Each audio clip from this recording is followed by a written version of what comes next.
Good evening, everybody. My name is Mary Garm.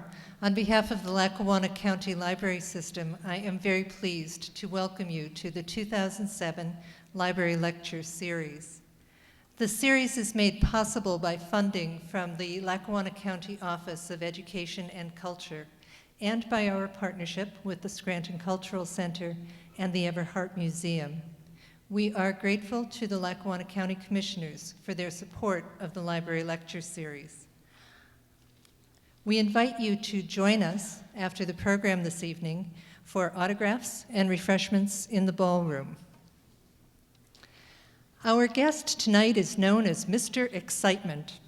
Whether it's aggressive driving on the track or speaking his mind on TV, he always attracts attention. He got his first taste of recognition as a high school linebacker for the top-rated Berwick Bulldogs football team. He started off his racing career with wins in 2 NASCAR modified championships. He was spotted as an up-and-comer by Junior Johnson, who invited him to drive his number 27 Winston Cup car. Our speaker drove it to wins at both Daytona and Talladega.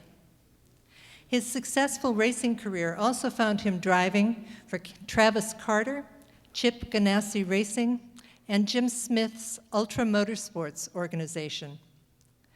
These days, we're able to watch our speaker every Sunday as co-host of NASCAR Race Day, the #1 rated show on Speed TV. He is one of the few drivers to win all 3 of NASCAR's top series, the Nextel Cup, the Busch Series, and the Craftsman Truck Series. Please join me in welcoming Jimmy Spencer.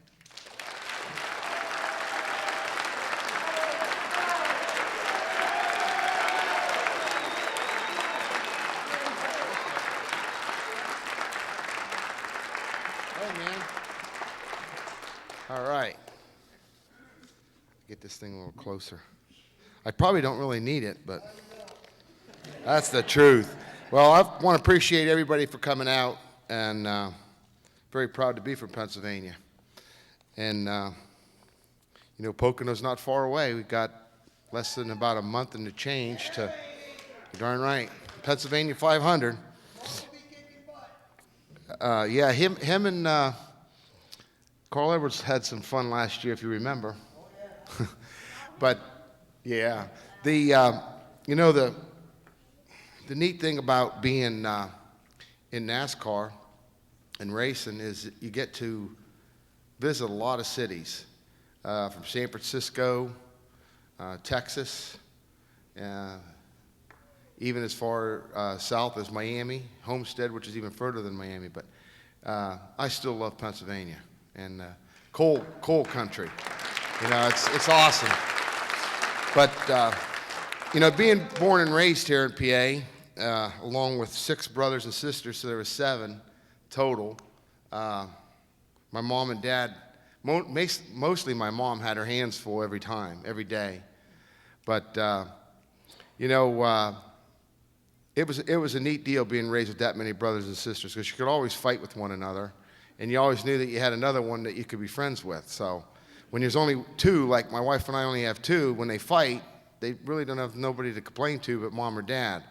So when you have 6 or 7 kids, you can always get along with one another. Even, don't you think I was right? No. Well, then I ain't going to talk to you no more. I'll go to my next brother. But, I think my mom and dad did a great job. I'm very blessed. The good Lord has blessed me with my mom and dad still living, and my brothers and sisters are all living. So I'm very lucky. I thank him for that, because it's very tragic to lose a brother or a sister before you lose your mom and dad. So I'm still lucky. I don't know when it's going to happen, but we know it's inevitable. It's time, and the good Lord knows that, not us. But I was 3rd in the crew of 7 and went to Berwick High School. And man, did I skip school. I skipped school as much as I could. I didn't need school. So all you kids out there listening, you do need school. Believe me. Because as I was growing up, I realized that dang it, that's the day I missed in school. So it was very important to to stay in school. And I did, and I graduated. And I was going to go to college. And I decided that I could do better by owning my own business. And I started a car lot. But some of the things growing up that really is unique, my mom would take 7 kids to Easter Sunday church. And the girls would all have their nice dresses on, and the boys would all have their sport coats and ties.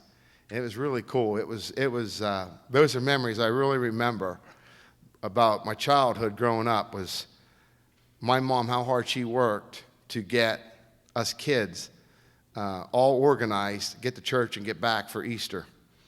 Going to McDonald's when it used to be, my dad would load us up in an old Pontiac station wagon, and he'd all hand us $1 each.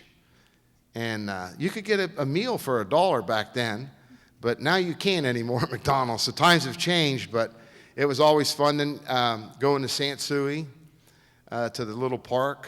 It's dead and gone. It's been closed for many, many years. Times move on. Knoebels Grove down near Bloomsburg, Elysburg. And one of my favorite things is going to the Bloomsburg Fair. And my mom would not miss the Bloomsburg Fair. She still doesn't till this day. And I still enjoy the Bloomsburg Fair a tremendous amount. And she did a good job, I think. At least some people think she did. Other people that don't like me say she didn't do too good a job. But growing up then, I moved to Berwick with my car lot, and I was fortunate. I met my first wife, and we've been married for 25 years last year. So it's a pretty neat deal. 2 kids, yep, I'm proud of that. And I like to say my first wife because a real good friend of mine always introduced his wife of 39 years. This is my first wife. His name's Larry Hedrick and Barb Hedrick. Not Hendrick, but Hedrick. And they're guys that live in Statesville, North Carolina. But I just always thought that was cute, so I'm pretty proud of that in today's times with the divorce rate as high as it is. And she went to school. She was very smart. I wouldn't be where I am if it wasn't for my wife. And man, I was a good salesman though, because she was working for a chain of clothing stores, and she had a chance to move to Philly and get a pretty good job. And I said, honey, let me tell you, we make a whole lot more money selling these used cars than you will selling clothes. And you're going to be transferring all around the country. And I can tell you, I'm not leaving because I'm racing. So I convinced her to stay. And I ended up being with her for 25 years right now. So I'm actually more than that, because that was, man, she always, I shouldn't have said it because I forget now. It was, I knew I screwed up. She's not here tonight, so I'm glad. 82 I got married. 81 I got married, see that? 81, and we met in 74. There it is. So 75 comes, and I graduate from high school, and I'm racing because my dad said I couldn't race, so I graduated. And I started racing dirt cars. And my brother, he thought he could race. That's Ed. And my dad realized that he needs to get out of racing because his kids is getting older now. So he decides that he's not going to race any longer, and he sells this car, and he doesn't race for a while. Well, heck, you got 7 kids, 4 brothers. You know we're going to race. I mean, we were raised in a junkyard. We watched our dad work on race cars. Every night we come home from school, every day from home from school, our uncles and my dad was working on his race car, so you're going to race. And so my brother said, Dad, I think I could do it. I found a car, $3,500, the whole 9 yards. So we go to the racetrack, and man alive, he's not running good at all. He's shaking so bad. I'll put this down there. That sounded like his knees knocking together. And I says, dang it, man, that's pretty bad. So he goes out and proceeds to race and not do too good. In fact, he pulled in because he was scared. So the following week, he goes back to the track again. And he's complaining about the car, and he's making all kind of racket. And the old boy says, well, let me see what it'll do. So he gets in the car, and he proceeds to go out and win the race. So needless to say, Ed's driving career was over, but the old boy was back on track. So we started racing again with my dad, and we never would race on Sunday. We mostly raced Friday and Saturday nights. And then I decided I wanted to race. Got my car lot going. I can do this. And he fought me. He would not let me race. So a friend of mine, I wasn't married at the time, and a real good buddy of mine, we used to go to races in Reading, Pennsylvania, and all this stuff, and I said, John, let's go down to the junkyard, get that old Chevelle, we'll bring it up, we'll work on it, we'll take and put it back in the garage, and nobody will know what we're doing. So about 2 weeks or 3 weeks goes by, and my old boy said, Dad says, we ain't going again. I says, no. I says, we're going to stay home here. So finally, he caught us working on the car. So he says, oh, okay, you want to try to be a racer. Well, my buddy John, Frank, and myself, we were going to switch off and on. Well, the time came. I drove it the first time, and he was going to drive it the second, and he said, no, you know what? I think I'm just going to be your mechanic. So I said, cool, man. And that preceded my racing career. And April 13th, 1976, I won. That was 75. I started, and I only ran about 4 or 5 races. In 76, I won my first race, and my wife, Pat, which was my girlfriend at the time, was in the crowd, and it was a pretty neat night. And that started my career. Well, luckily, I started my career after I started my business, because I wouldn't have had no money to keep going.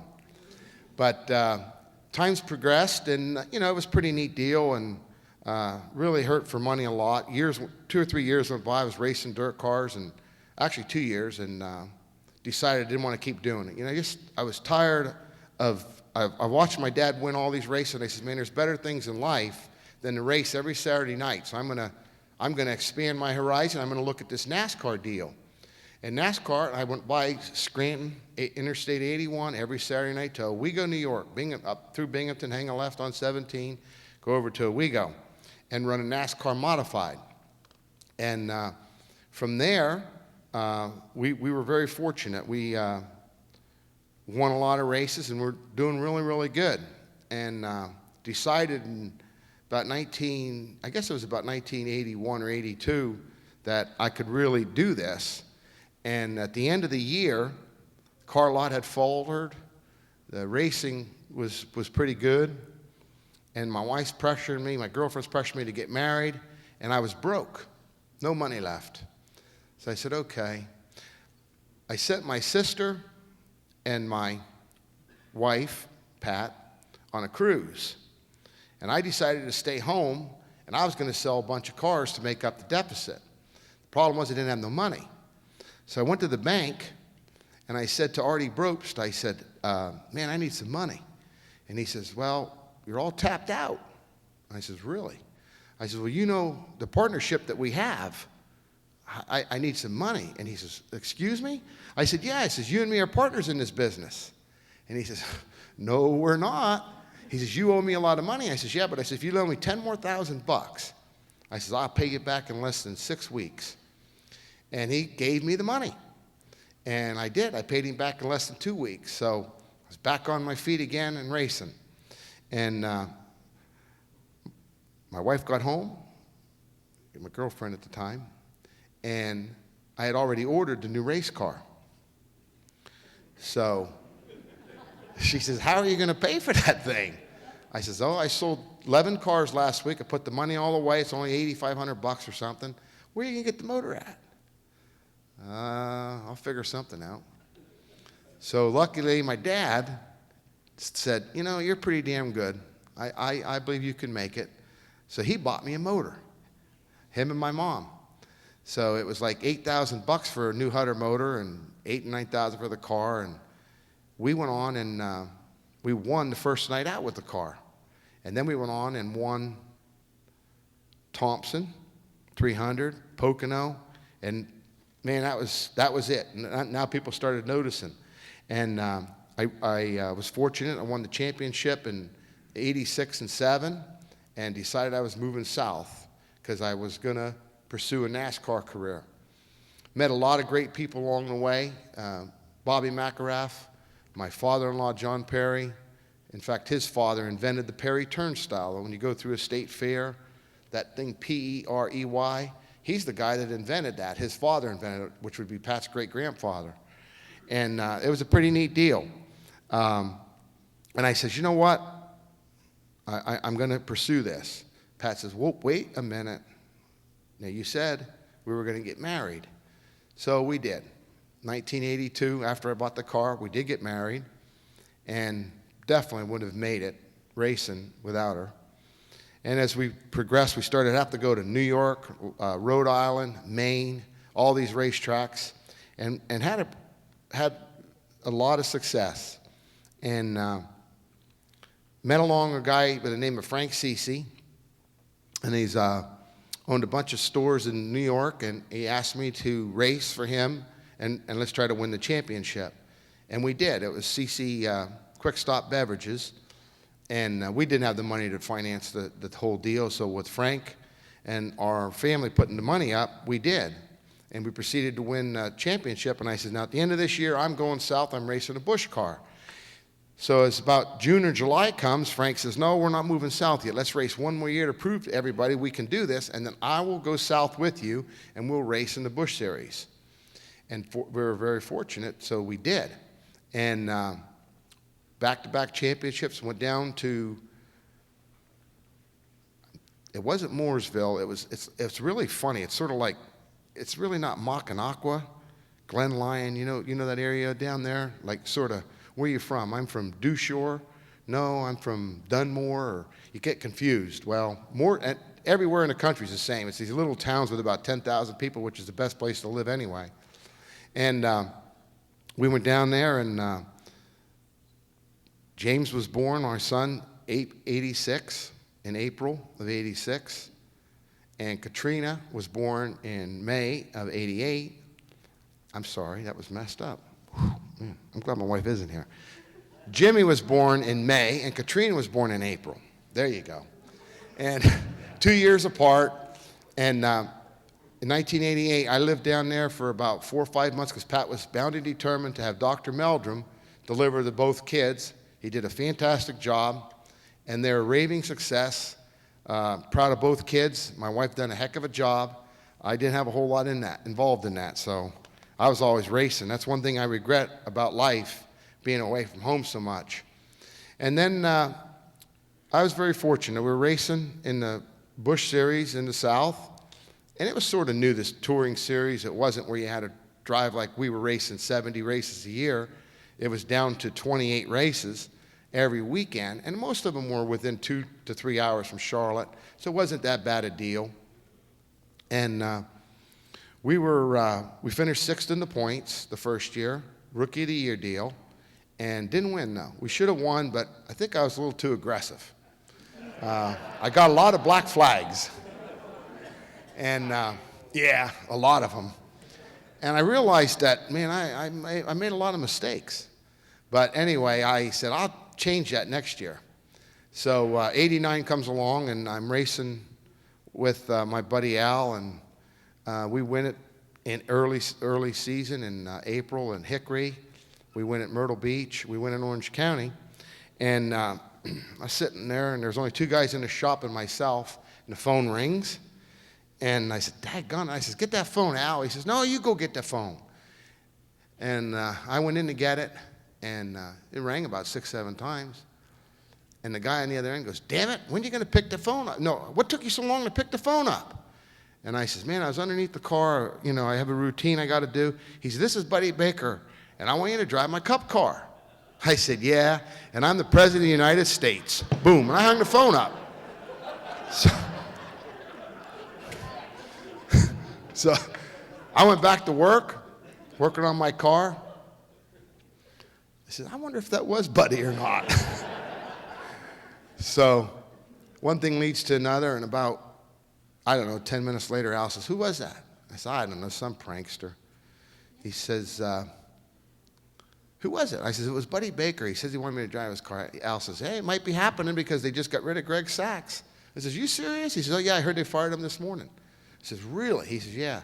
I said, "Oh, now how am I going to handle this?" Well, thank God that Buddy called me back. That phone rang. Well, I picked it up immediately. He says, "Damn it." No, he says, "Is this Jimmy?" I said, "Yeah." He says, "Damn it, you going to drive my car or what?" I said, "I'll be right over with the seat. Now you're talking," he said. So, man, I went right over. That was the dream come true, man. I always wanted to drive a race car. Growing up, I watched my dad pass up Indy. I wasn't old enough at the time, but hearing the stories. Never wanted to really race big cars because of the kids, the family. And I did. I didn't even really want to have kids. I wanted to race before I had kids. So got the priorities straight with the kids and got my opportunity to drive an Nextel Cup car, Winston Cup car at the time. And that was '89, and that was June at Dover, Delaware. And I rode up to the racetrack with Buddy in a motorhome. And man, I was nervous. Ooh. Get to the racetrack, we qualified 17th. Ooh, that's pretty good.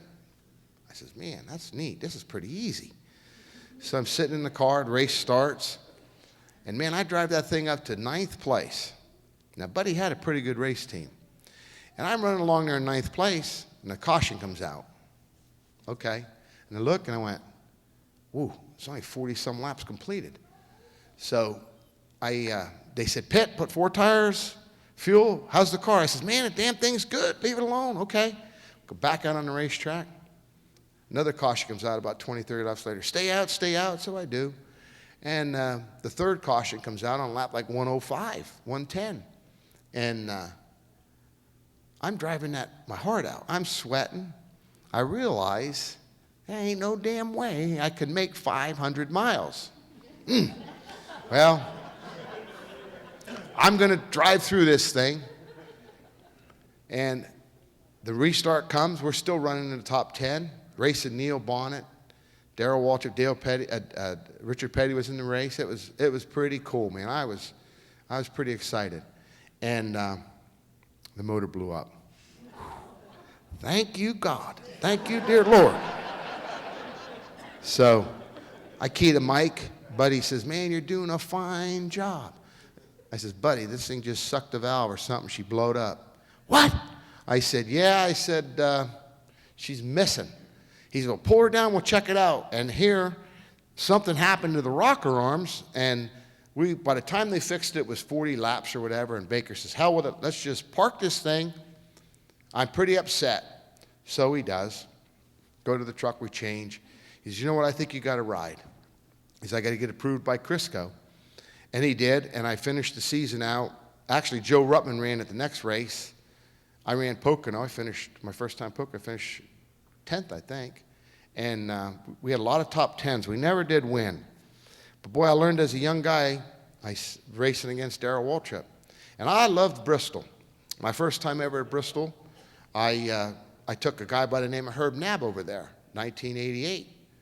And never saw the racetrack, but I knew that Herb Nabb knew that racetrack. So I said, "Herb, I understand you're not working for anybody." I said, "Would you come and help me at Bristol?" "Yeah, man, I'll help you." So one thing leads to another. Herb goes over there. We qualify 4th and finish 3rd. So I fell in love with Bristol. Now we're going there with Buddy Baker's car. Well, I says, we're going to do good here. They ran Bristol in the spring. They had a really good run, and the engine failed there. Well, I get to Bristol, and man, we're running 5th or 6th place. And I feel like, you know what, I'm going to finally have a shot at a top 5 finish, and I could possibly win this race. And Charlie McKay was the crew chief at the time, and he decided that the car needed a little adjustment. And he stuck this wrench in the back through the window, the jacking bolt, and the guy went to adjust the wedge, and he goes, "Go, go, go, go." Well, hey, I go, go, go, go, go.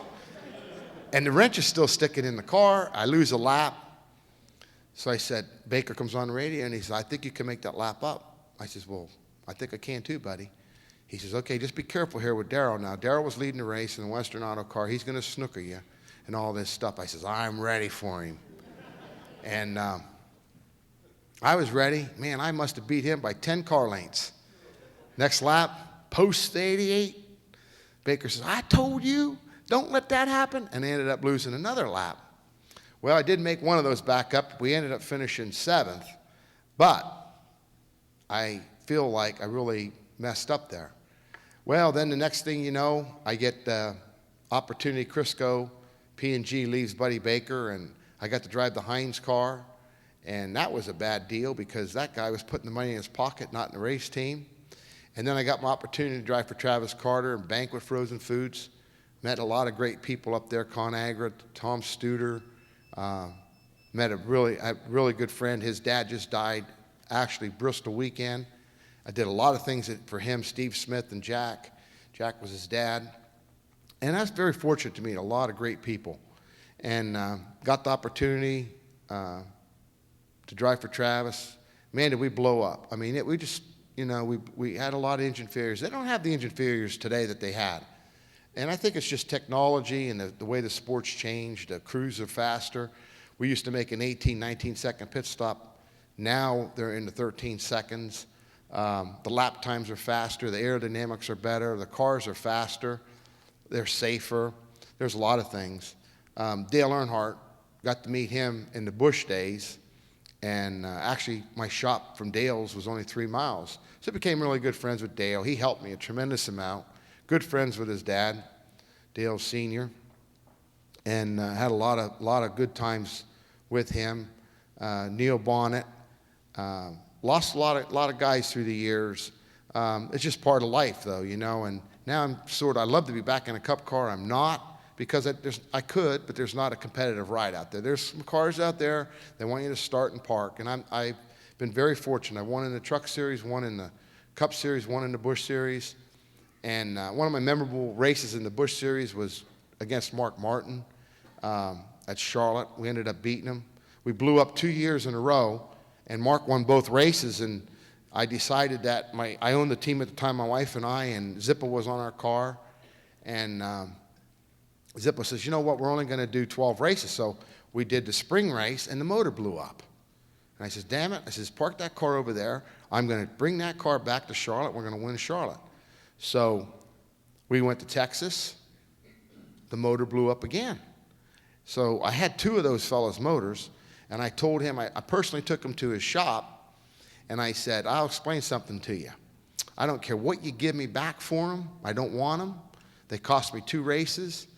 They blew up at Vegas. Let me explain that to you. I lost the motor at Vegas also. And I said, that's the end of the story. Well, about a month and a half goes by, and we won Bristol. We ran 2nd at Michigan. Well, Charlotte's right around the corner. I was working with a guy by the name of Kevin Blanks out of Virginia. Really good motors, dependable like a old Timex. They keep a licking and kept on ticking. And I was excited about that, and Mark Martin was the best there was in the Busch Series. And the guy talked me into using his motor. And I said to him, let me explain something to you. He said, Jimmy, I guarantee this thing won't blow up. I built this thing myself. I know it's not going to blow up. He said, I know what happened to the other motors, and believe me, in fact, if anything happens to the motor, I'll pay you the difference that the place was running. I said, man, I can't beat that. That guy's pretty serious. Well, we did. We won the race with his motor, and it was pretty neat. Always wanted to win at Charlotte. And we were fortunate to beat Mark that day, and we won a lot of Busch races. Memorable one was Las Vegas. The old man and I were racing one time. I call him the old man because it's Earnhardt. And he come into South Boston, Virginia to put a special show on, 1989 this was. And I didn't care who he was. I was there to race. I was trying to win. Well, needless to say, I didn't qualify too well, or neither did he. But man, that crowd was packed all around that racetrack. Well, he qualified right next to me. I was 21st, he was 22nd. Never forget it. And we were racing along there about the 25th, 30th lap. We're up to the top 10. And Earnhardt's not quite as fast as he needs to be, I think, through the center of the corner. So I decide I'm going to pass him. So I get underneath him, and I tell you, that man was the toughest, orneriest guy in the world to pass. Well, as he comes across the track, my car pushes a little. I turn the wheel. He hooks his left front on my right front. Bam, he goes in the wall. And really, really wrecks his race car, really, really bad. Can't finish the race. Ooh, that was a mistake. Now, all those people were there to see a 300-lap race with Dale Earnhardt in it, and I took his butt out on the 38th lap of the race. Mr. Excitement for sure. Well, Jeff Gordon, I don't know if you people were watching at Talladega. Jeff Gordon don't know what beer cans is.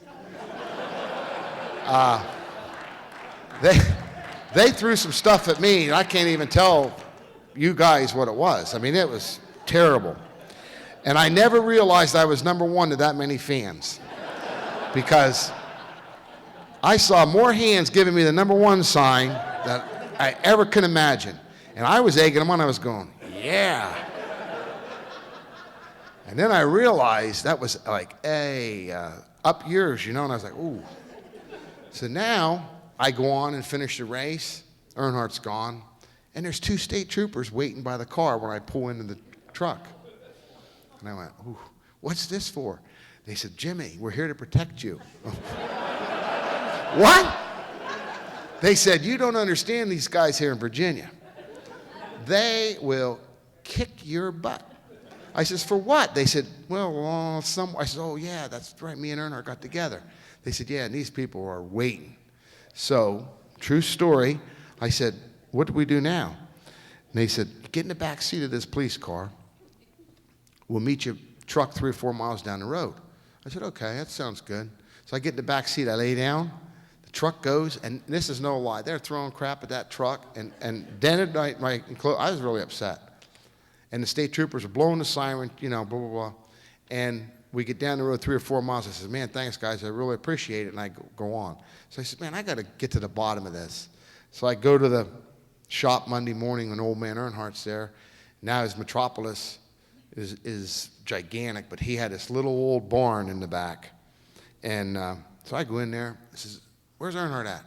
Oh, I don't know if you want to see him. And I said, well, you know me. I got to get to the bottom of this. So I go upstairs in his office, and him and I talk, and he punches me about 4 or 5 times in the ribs.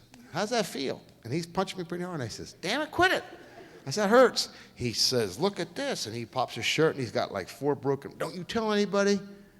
He says, because I will pay you back. And he said, oh, man. I said, but Earnhardt, it was your own fault. He says, it takes 2 to tangle, and I never lose. And I said, really? So I was scared. He said, now, it won't be in a cup car, but it will be in a Busch car. And he did spin my butt out at Bristol. And I felt like I was going to win that race, running second, and he spun me out.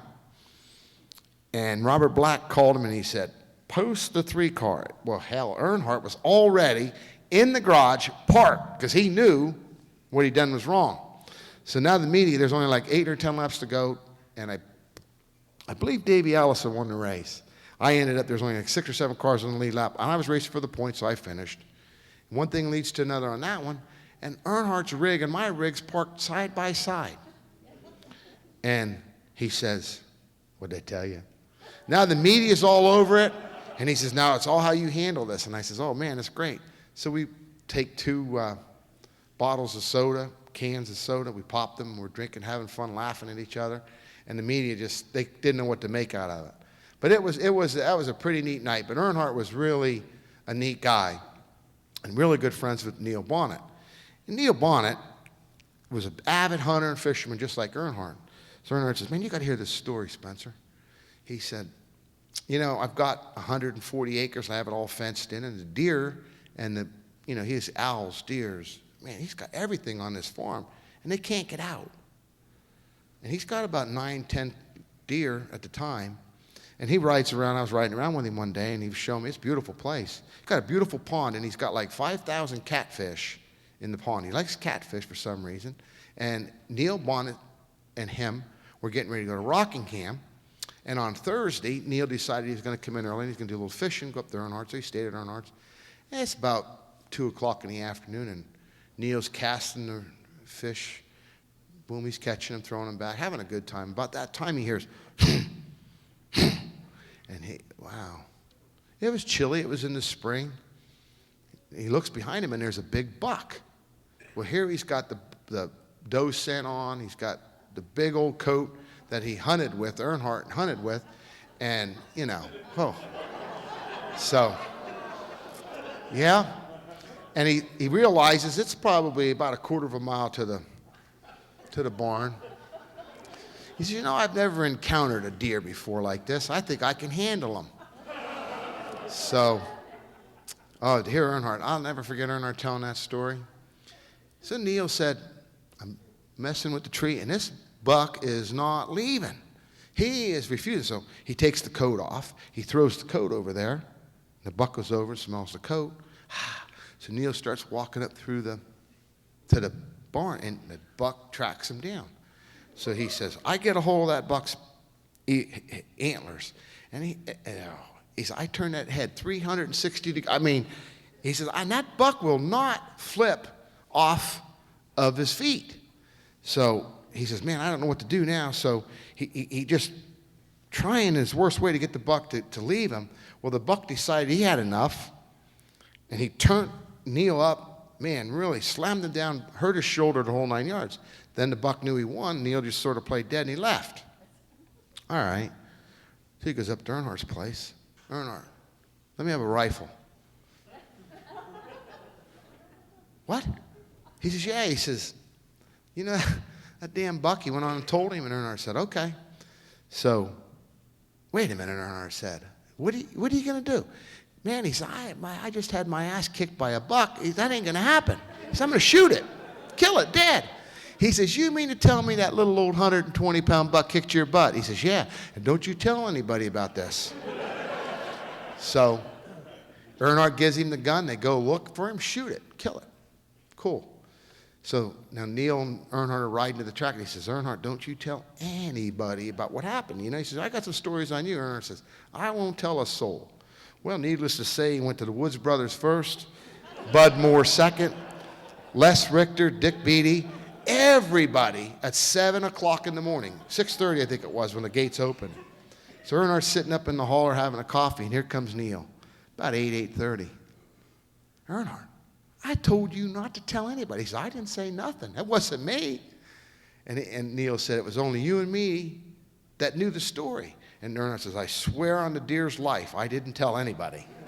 So, but that was just typical old Earnhardt. He was down to earth like every one of us. He had friends, and he treated everybody. He raised a lot of money for Kannapolis, the police department, the fire department, the whole thing.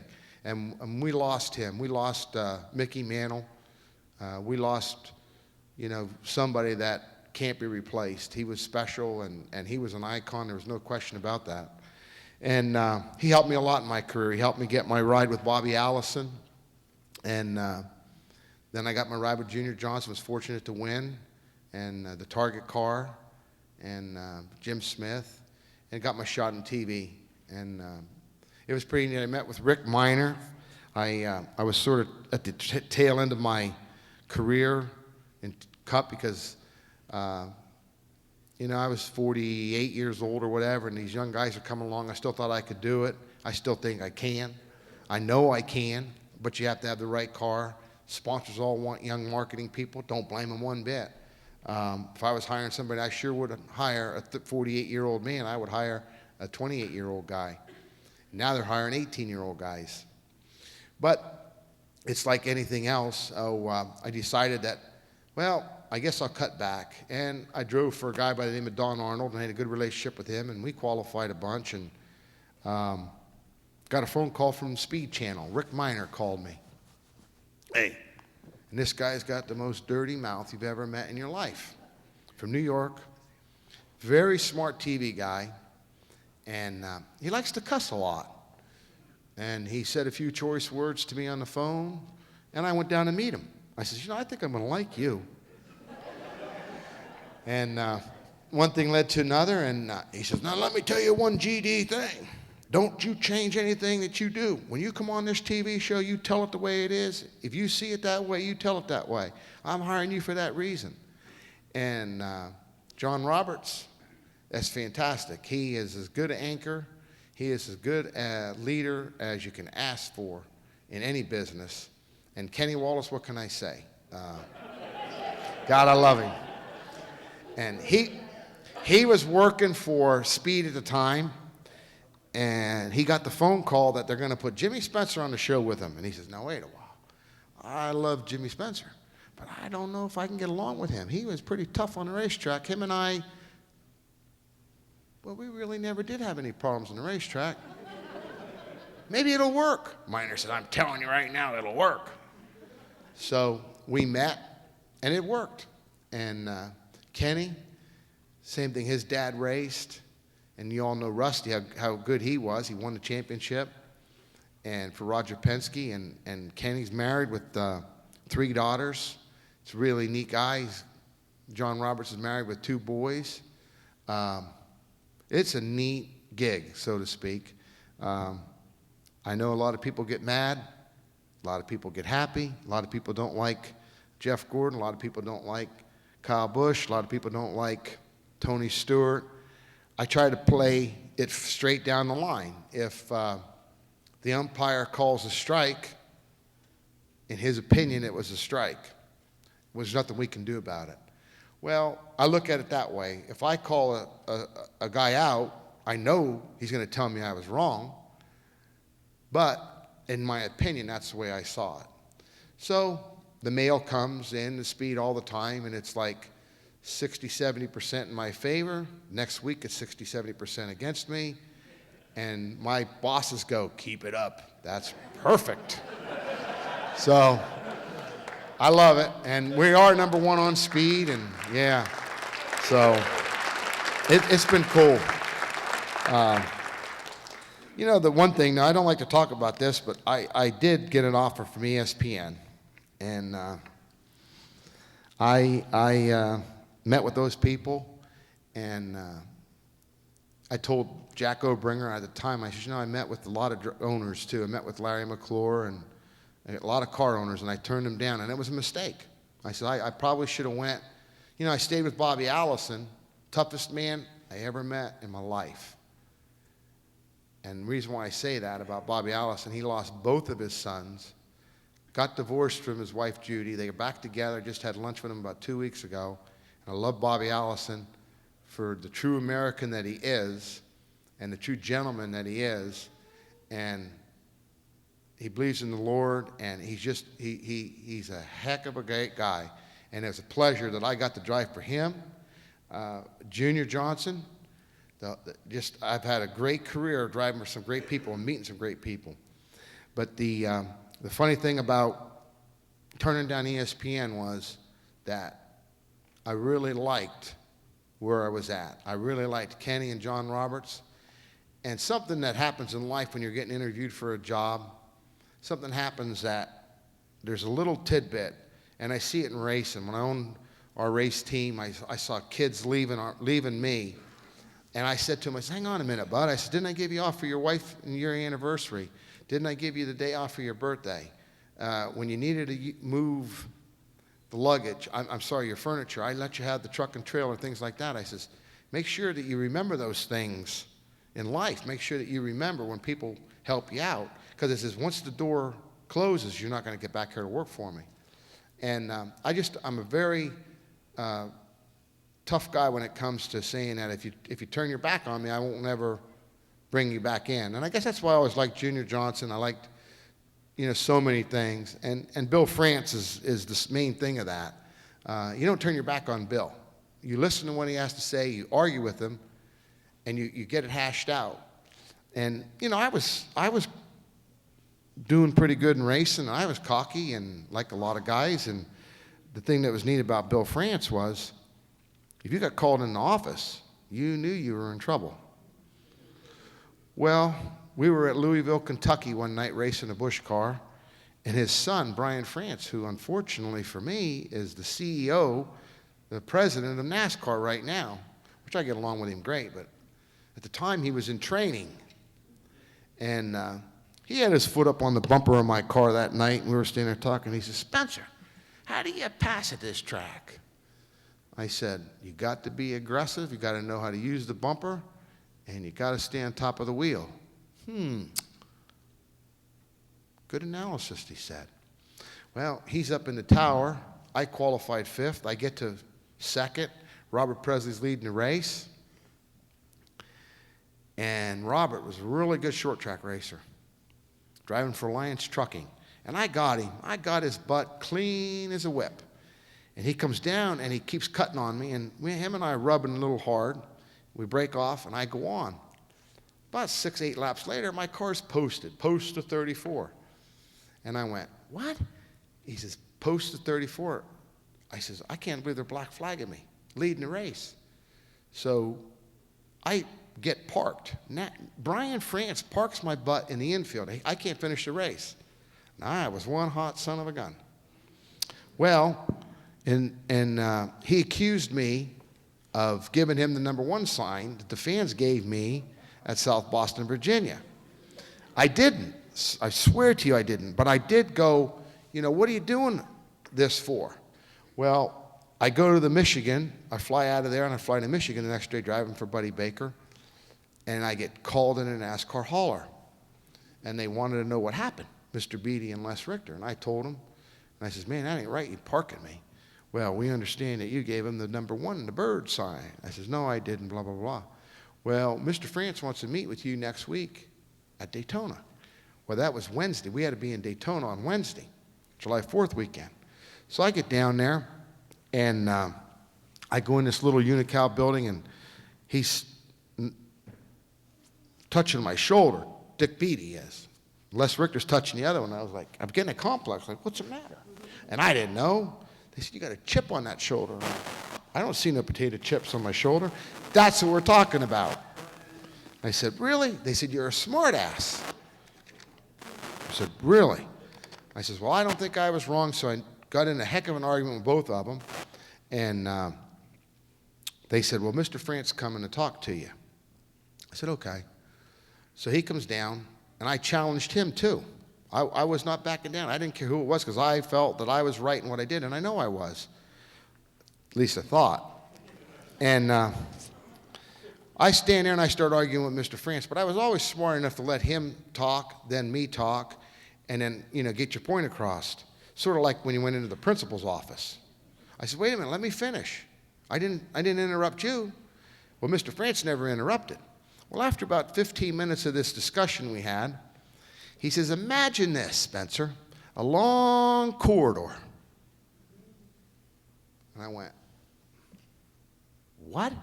He said, "A damn hallway." I said, "I understand." He says, "Now I'm going to paint me a yellow line down the center of it, and I'm on the left. Which side you on?" I said, "I'm following you." He says, "You get my message?" 10-4. So I got his message. Well, I'm racing in the Cup cars. Him and I are having a great time. We're, doing good. And they accused me. I never did anything wrong.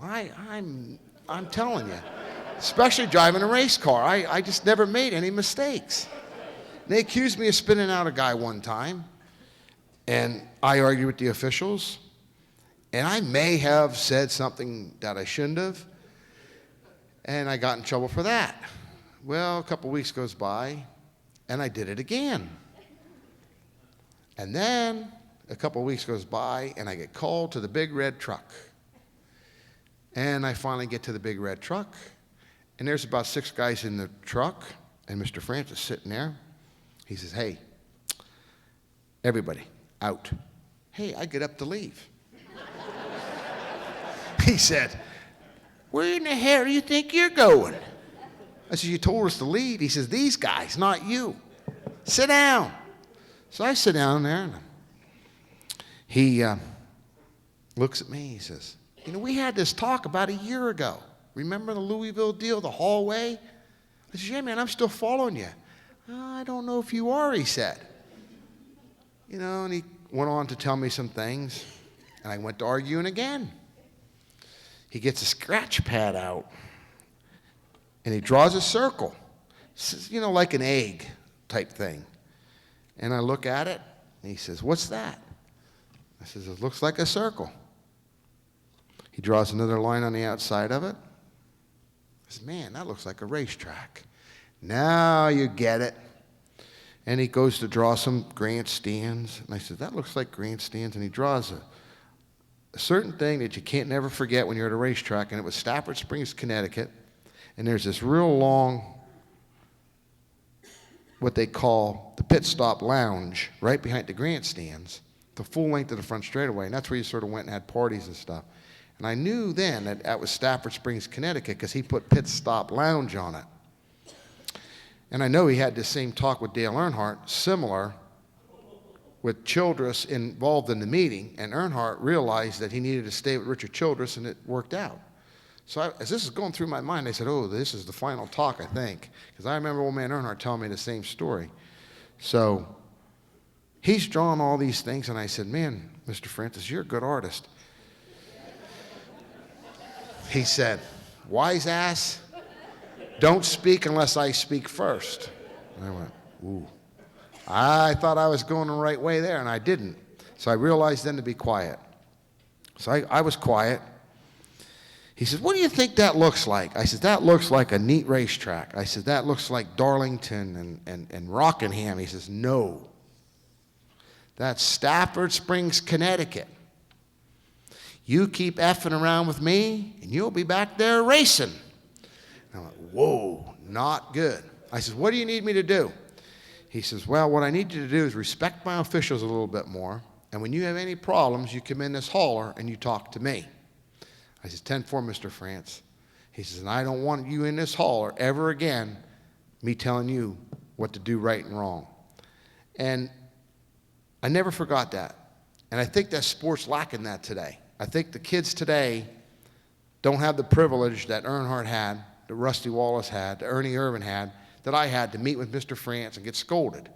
And plain old simple English get explained that if you don't listen and you don't do the sport the way we do these things, you'll be back racing Stafford Springs, Connecticut for $1,000 to win and not $1 million to win.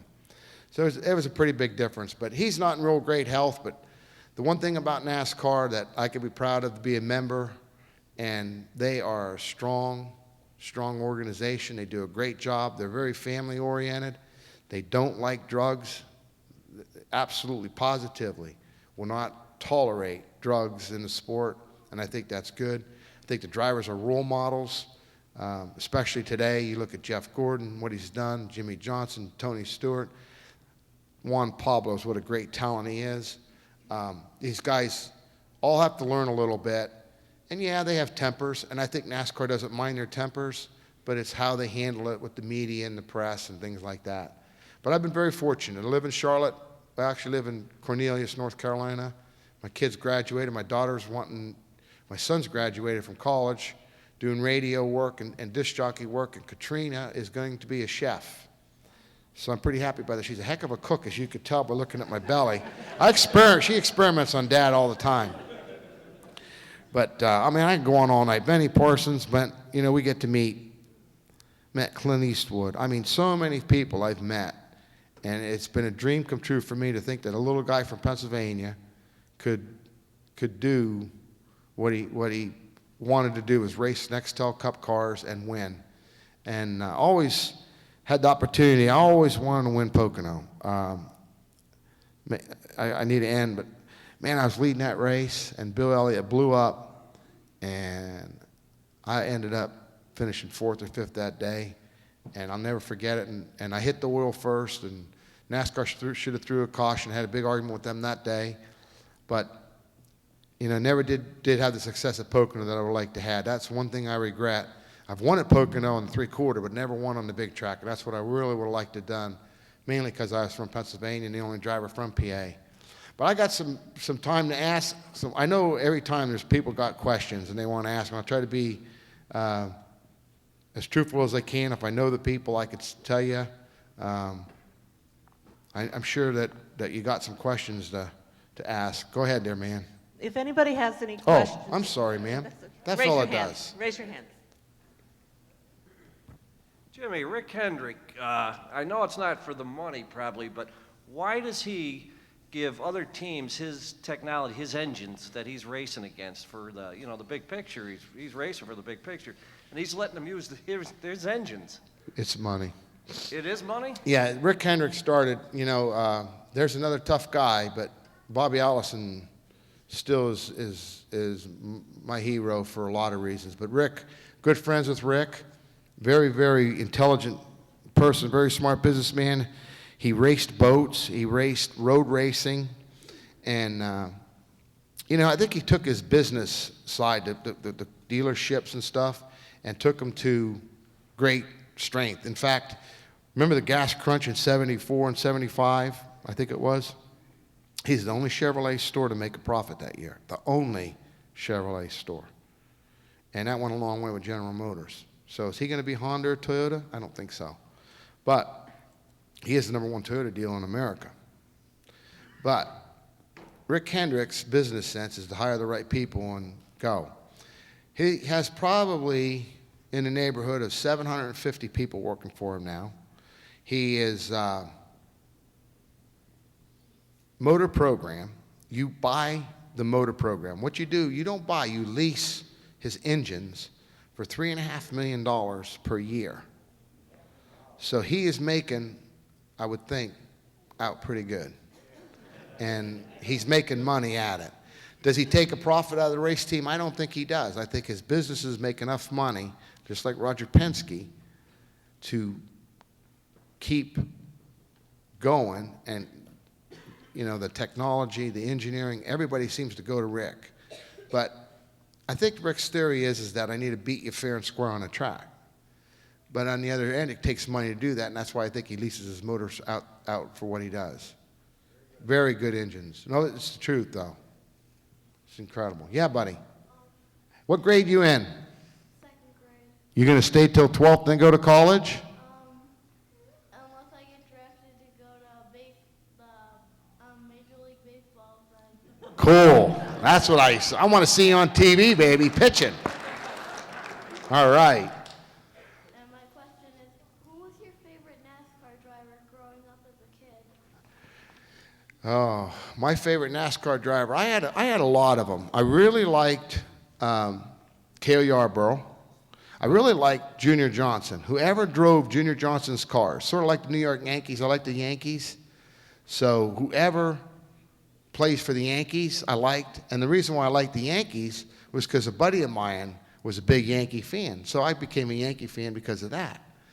And in racing, I really liked Junior Johnson. And he had Cale Yarborough drive for him, Neil Bond and Darrell Waltrip and those guys. I think Cale Yarborough was my favorite driver. And it was simply, I met him in 1979 at Martinsville, Virginia. And he said something to me. He says, never quit trying. And I never forgot that. And he went on and won the race. I raced Saturday in the modifieds, and he won Sunday. And Cale was a very fierce competitor, and he never, ever would ever give up. And I think I liked him more than about anybody else. Yeah. Go ahead. I can hear you. I'll repeat it. Go ahead. Jimmy, there's a story written down the line with my wife and I. And your parents had a racetrack maybe behind their Junkyard. business. Mm-hmm. And when the boys used to come up, they race on the weekends. Mm-hmm. And there's a story goes that Earnhardt Sr., they'd all have their own cars or whatever you provide. Yeah. And they, at one race, Earnhardt Sr. wrecked the car, jumped out of that car. Stole my car. No, that was Childress stole Mom's car. Had the laundry in the back. The story I heard, Earnhardt wrecked it, wrecked your mom's car or whoever's car it was. Well, I was driving for Buddy Baker, and my dad. We on Sundays we never raced, but my dad built a little track in the back. We just go down there and have fun with it, and it turned into something. And then, I said to Earnhardt, hey, Earnhardt said, I heard you have like a wreck 'em race down there. I said, well, it's not really a wreck 'em race. We just tear some crap up. And So we come down, and Childress come down, and I was driving for Buddy Baker. And man, hear Buddy tell the story. So, you know, it was Buddy and myself and Earnhardt and Childress and a bunch of us. And Childress was driving along with Jim Long, who was his pilot. They had the radio on. They were having a good time and having fun. And Earnhardt just friggin' T-boned him. Just bam. And Jim Long, he's man alive, he's a pilot. He used to this stuff. And Childress says, well, I think we're in trouble. And Jim said, no, fooling. No, Childress said, the radio quit playing. So, I mean, and then as we're racing, it's getting sort of dark, and there's what you call an old mud hole back here in the corner, and Earnhardt's driving this 69, it's about a 70, 71 Chevelle, and the left front tire broke on it. He can't go any further. And he's saying, Spencer, give me that car. Give me that car. So I stop. I let him get in there. And I said, come on, I want to put Baker out in that mud pile. He's okay. He's, which one's he driving? I said, that. And so we finally catch him. And we did it on Baker. I said, now right here, get on him and push him out there. So we push Baker way out there. Now, Buddy's 6'6". He's a big, big man. I'm telling you, Buddy Baker, you would never want to fool Buddy Baker. He used to be a boxer. And in his day and age, he could kick anybody's ass. That's end of story. So he's got his hand out their window going, quit doing it, you know. Finally, he gets out in the soupy hole. Earnhardt said, we got him. So at the end of the day, we kicked everybody off the track. There was only Earnhardt and me left. Well, to hear Baker tell the story, he says, yeah. So Sunday comes, and Earnhardt calls me to the hauler. He says, man, Spencer, it's illegal to have that much fun. So Baker, we were in the driver's meeting, and Earnhardt was teasing Baker. Baker says, yeah, Earnhardt, yeah, you kicked my ass, so what? But he said, I'll tell you something, he said. He said, that was nothing I've ever experienced in my life. He says, here comes Godzilla. Well, my brother had a big Caterpillar with these 2 headlights on it. And it's dark. And Baker opens the door, and there's about 1.5 feet of water, and it's flooding the car, you know? So Baker thinks he's going to die, and here he comes to see Godzilla. My brother, wait a while, buddy, I'll get you. And he picks him up and takes him back out, and he says, start it up, Baker, come on. And Baker did. He started up and then drove. He said, I had enough, though. But we did do that. Tony Stewart comes down, and we don't do it that often. It's just mostly no media or anything. It's just to have a good time. No beer drinking or anything. Just tear some cars up. Oh, yeah, no alcohol. Yeah. All right, Jim, I got 2 questions. Besides for Kenny Wallace or yourself, who's your favorite driver now, and whatever happened to you and Frank Sisi, the relationship? My favorite driver right now, I like a lot of them. I tell you that I really like Jeff Gordon. Yeah, I like Kurt Busch too.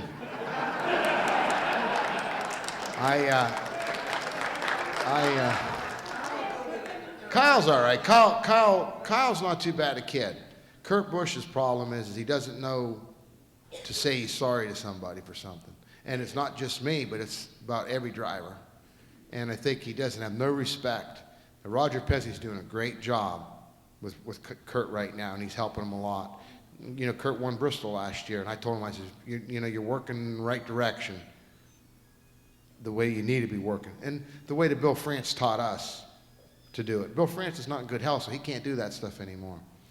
But I think that when you look at the sport, you got to say that Richard Petty was one of the best ever, and, you know, David Pearson, you go down the list. I really think the 2 best drivers right now are Jeff Gordon and Tony Stewart. I like both of them because they can wheel a race car. They are very gifted. They are the 2 best. And Jimmy Johnson's slowly becoming one of those, but he has to do a lot more yet. He's a heck of a driver, but I like Tony Stewart a lot, and I like Jeff Gordon a lot because of that. I think right now they're my 2 favorites. And Juan Pablo, he has got a talent that he's very gifted. You just aren't a Formula One driver and a winner and come over here and race. He is very gifted. And then there's a lot of kids coming up. David Reagan crashes a real lot. He just needs to get some experience. He looks like he's got a lot of talent. There's a lot of guys with talent. Casey Kane, I helped Casey Kane a lot. You know, I was driving at the time, and Ray Abraham come over and said, Spencer, he said, would you and Bill Elliott do me a favor? Go talk to Casey. So I said, Bill, I'll just meet you in your motorhome. He said, okay. So we go, and I'm sitting in Bill's motorhome, and in comes Casey. And Casey said, man, guys, he says, I need some help. And Bill said, I said, well, first of all, I think you're doing the right thing by coming and asking for help, because they said, you know, I think Bill Elliott's one of the best drivers of all time. He's very, very smooth. He was the hardest guy in the world to pass because he was just always, he gave you 6 feet because that's all you ever needed to pass. He didn't give you 7. He just was as good as there was. And I said, I says, I've tested the walls at every track, sort of what you're doing right now. And I think that we had a long talk with him about it, and he just crashed so much because he was trying so hard. And that's what the kids do wrong today. I mean, if your car will only run 30 seconds a lap, you can't make it run 2980s. And Casey was trying to do that. Well, you can do it for a while, but you're going to bust your butt. And finally, I think Casey figured that out, and he ended up winning 6 races last year. Right now, it's not his fault at all. It's mostly engineering. They're over-engineered. The cars aren't handling really good. Yeah. A while back, I know there was a thing going on with the owners that they could only have so many race cars. So Roush had one too many. And I thought it was when Mark Martin retired, they were going to give up that one race car. Whatever happened to that? Well, it's money. You know, he's got 5 teams, and he's making a lot of money. Rick Hendricks is making money. These guys are making money. But NASCAR, I think the sport in the next few years is going to come down to 10 owners owning 4 teams each. That's the way it's looking. And NASCAR has put a cap of 4 teams. Well, they sort of grandfathered in Jack's 5th car for now. But he is eventually going to have only 4 teams. Well, I'm thinking that Roush Fenway is going to buy, they actually have another 4 teams started. And that's with Boris Said and the SEMO group out of California. And there's also a black guy that is a movie star. Is it Damon or something? The Waymans? Wait, that might be it. Damon. I think that they're interested in owning the team, and I think they're siding with Roush too. So, you know, I'm thinking that Yates is for sale, and, you know, I don't know. This Fenway deal is going to open a lot of doors up to Boston Red Sox owners. A lot of marketing, a lot of sponsorships is going to be available through the New England area. I also think they involved to tie the 2 marketing groups together, just merge money. It's a big business. I've watched this sport change to where you never thought of collapsing coil springs. Now they pull the coil springs down, they absolutely collapse them, and you're driving on the tires. I mean, it's all engineering now. It's not just raw driving. And I really think that's why I appreciated Cale Yarborough, David Pearson, Richard Petty, Old Man Earnhardt. I mean, he was just a gifted race car driver, and that's what I appreciated. Bobby Allison, those guys drove their hearts out for that reason. And that's why Jeff Gordon struggled so much. He hated it. You know, he was probably the most gifted driver to come along since, you know, the Pearson days and stuff. But the thing about Jeff was that he struggled there for a long time, if you think back, a year ago or whatever. And finally they figured it out. Now he's on track, and I believe he's a champion. I think he'll win the championship this year because he's just on a mission. And he's very lucky right now, too. Darlington was a good example of it. But this technology has changed, the progression of the technology is so far advanced that it's just hard to keep up. And that's what's keeping these teams separated. And I think the more teams they have and the more money they have, the more resources they have available. The car tomorrow should be helpful. I still think that that's the step in the right direction for the future, and I'm hoping that it works out. I've seen some good races so far with the car tomorrow right now. So like Robbie Gordon, you're going to see like the one-man teams kind of go away then? Or is he going to... I love Robbie Gordon. No, I don't think he can continue. I think that I just talked to Robbie this weekend. Him and I were talking, and I told him, and I said it on our TV show, that's the most gifted driver in the garage area that's letting his career go to waste.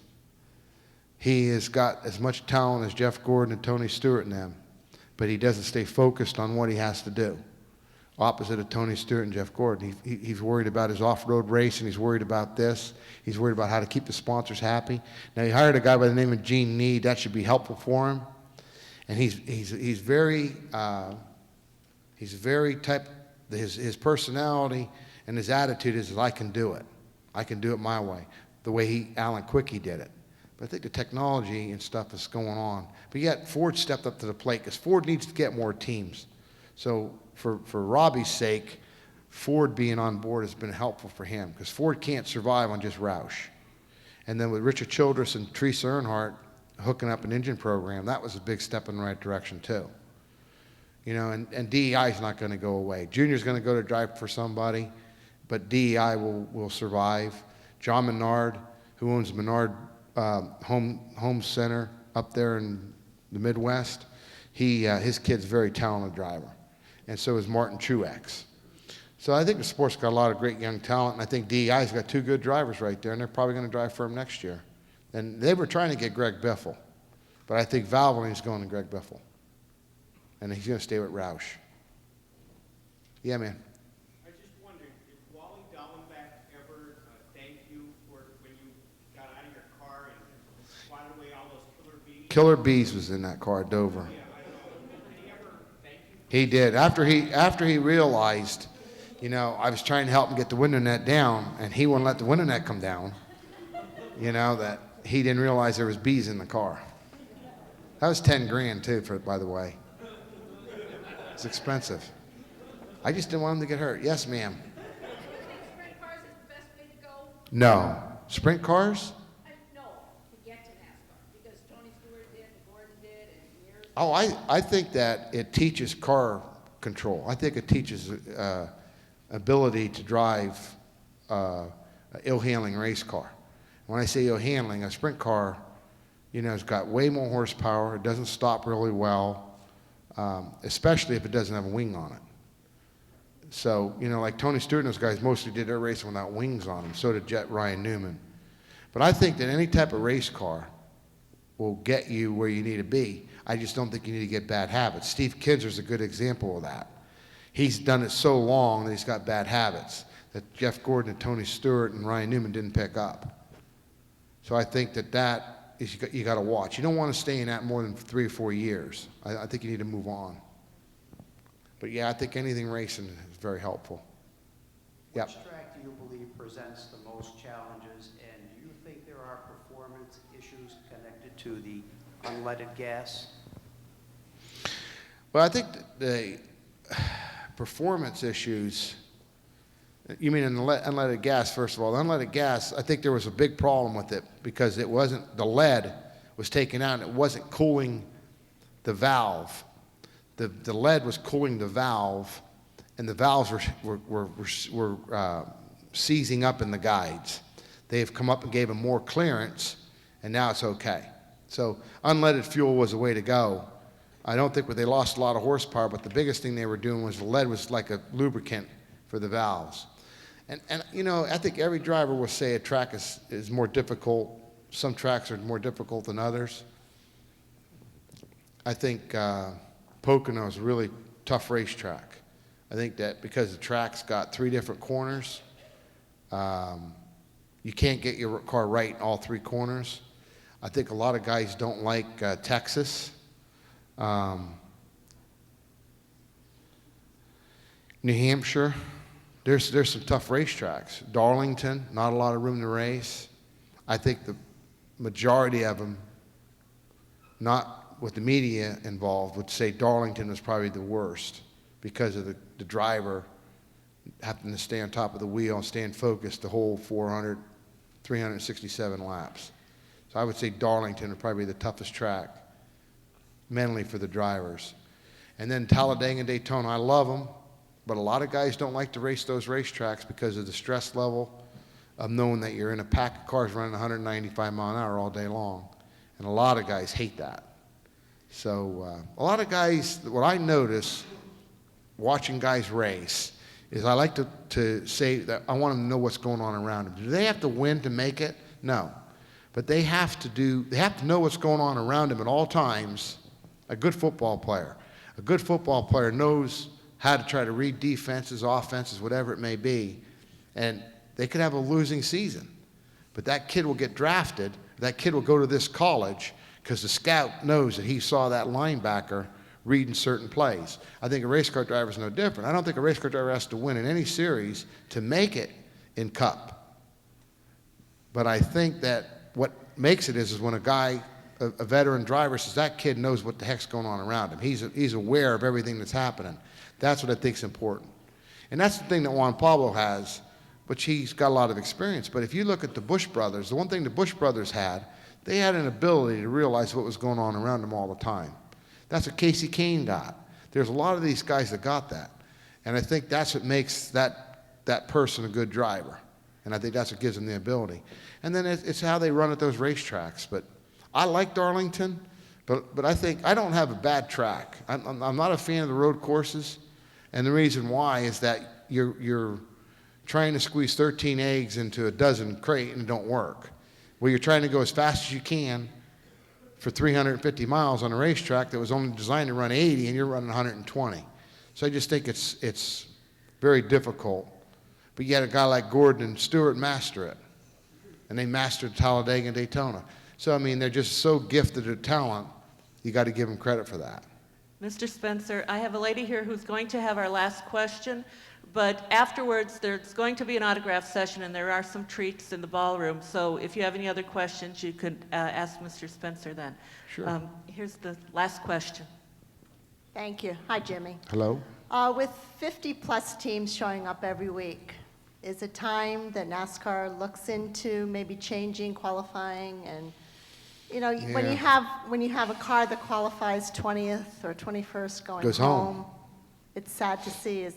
In your opinion, do you think it's Oh, time yeah. for a change? Oh, I think it's obvious a time for the change. I always look at both sides of it. If I was in the top 35 in points, man, I don't want him to change. But if I'm not, then I want him to change. So I think NASCAR, the one thing that's made NASCAR so successful is their ability to evaluate the sport, not just react to something and say, okay, it's going to fix it, and realize 3 weeks or 4 weeks later it didn't fix it. They look at everything as a long-term investment. The top 35 was intended for people that ran the year before. But what has happened to the sport is in the last 2 years, it's grown to the point where Toyota got involved, and not just Toyota, but other teams, and they put a lot of pressure on the 43-car field. We used to go to the racetrack 2 years ago. There was only 42, 43. You know, some guys had to unload a backup car to make a race. I mean, they never even had they were afraid they didn't have a full field. I think of Pocono, and they had 43 cars, but they did have 45 because 2 guys would unload backup cars. But they actually at Pocono put Frank Kimmel, an ARCA team, in the Nextel Cup event. That wasn't but 2 years ago. So that's what they established at top 35 points for. Okay, well, we'll protect everybody. Well, TV has done a heck of a job. The fans have supported NASCAR so well that the sport just keeps growing and growing. And there's more and more sponsors, just like you see the AT&T deal with Singular. Just like you see so many sponsors. You're seeing Shell step up to the plate. You're seeing, if General Motors and Ford and Dodge were financially really, really strong as they were 10 years ago, I mean, you'd see Ford credit, Dodge credit, you'd see all GMAC financing like it used to be. We'd have way more sponsors than we need. But times change and, you know, they're not as strong. But the top 35 is mainly built to keep those owners that were in the points the year before in the points. And right now, what they're seeing more than anything is that those guys are abusing it. Childress came to Talladega, and not one of his cars made the race. Never made a qualifying attempt because he knew his cars were in the race. And there's some other teams doing that now. And what's happening is you're seeing these guys practicing 2.5 hours of race setups. These guys here that have to make the race not having that time. So NASCAR's definitely evaluating it.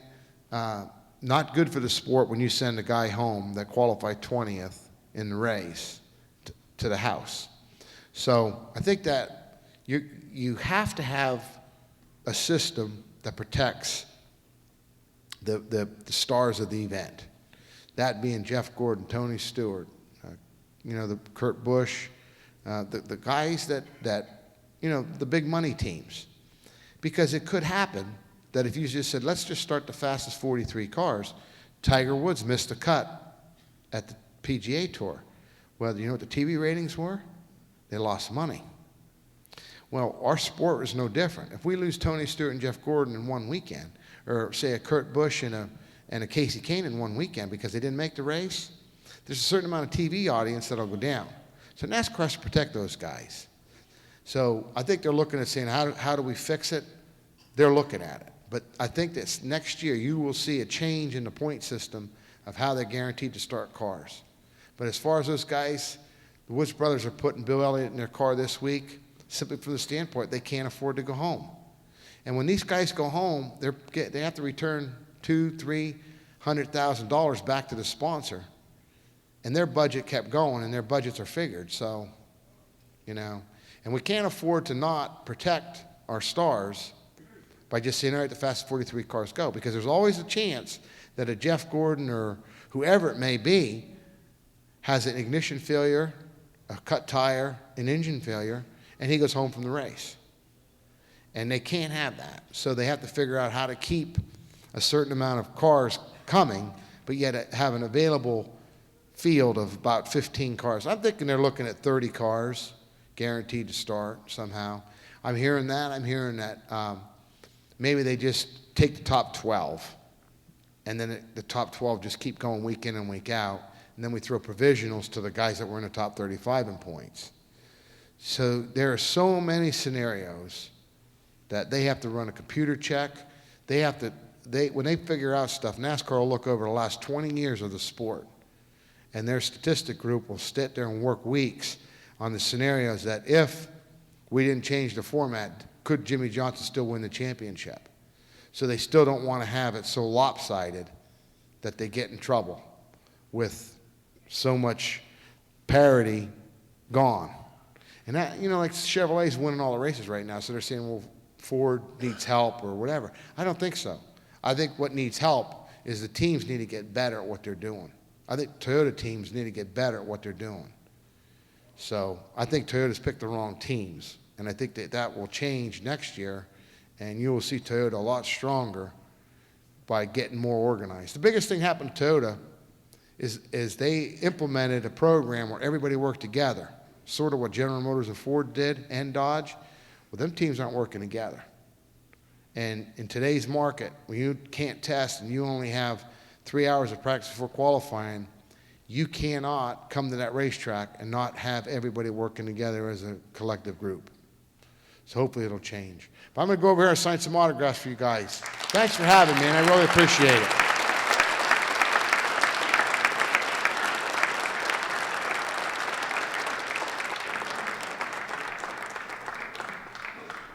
Thank you all for coming. Please join us in the ballroom, have some refreshments, and get ready for autographs. We'll meet you there in a few minutes.